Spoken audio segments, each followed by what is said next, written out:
Good morning. When the professional tennis player came into their own, one of the first things that was thrown out was sportsmanship. They started doing things such as throwing a temper tantrum and hitting the opponent with the ball when they were both up to the net, and moping about the court to try and get the other person off their guard. Authority, the referee, sits in a chair 6 feet off the ground in the center of the court, and they wouldn't do anything. In addition, it was quite common to take steroids, not just among the tennis players, but among all the athletes, the baseball players, and that sort of thing. In fact, it wasn't uncommon for many of the girls to take male steroids so they could be so much stronger than the other gals. And there was an unusual number of homosexuals at the upper levels of the female tennis world. In the communist countries, the government would give the girls male steroids without ever asking them, which brings us to one of the major principles of this anecdote. Communism, the prima donna intellectuals government, the government of the university professor, builds a world where the people who live in it describe that world in terms of hell. I remember in the 1970s there was a girl from Australia. She had a long Aborigine name, and when she played tennis she flowed from one side of the court to the other, and she looked just like a ballet dancer. She was as graceful and beautiful as it gets, and she was one of the icons of the female athlete, the feminine athlete. I remember watching her play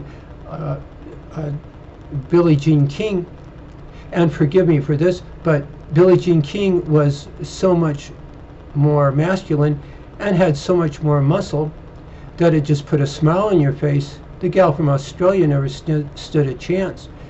She might as well have been playing Pancho Gonzalez, I thought, who was an absolutely huge male tennis player at the time.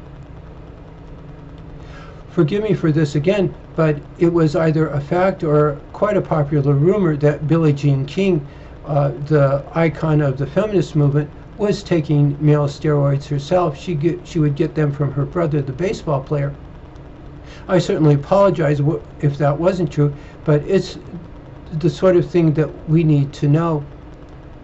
Either way, Billie Jean King came to represent the icon of the feminist athlete, while the gal from Australia came to become the icon of the feminine athlete, the female athlete.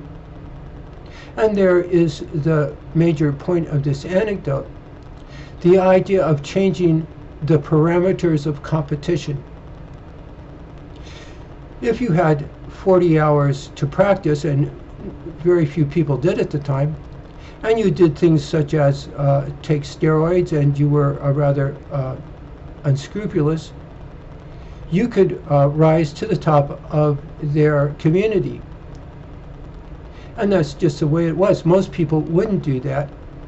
Most people just weren't unscrupulous enough to do that.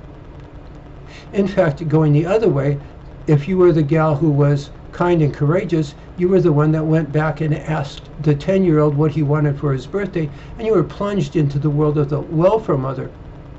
There would be no tennis for you. And so that's the point of this anecdote. The general principle is the parameters of competition. If you arrange the parameters of competition so that the most unscrupulous character will rise to the top, then the most unscrupulous character will rise to the top, and you'll have a peasant and property class society. If you arrange the parameters of competition so that the kind and normal and well-adjusted person rises to the top, then the kind and caring and normal and well-adjusted person will rise to the top. And you'll have a large middle class. People will have food in their stomachs, and the children will have shoes on their feet. And so there you have it. What was the general principle? The general principle was that they changed the parameters of competition. We'll see you on the other anecdotes.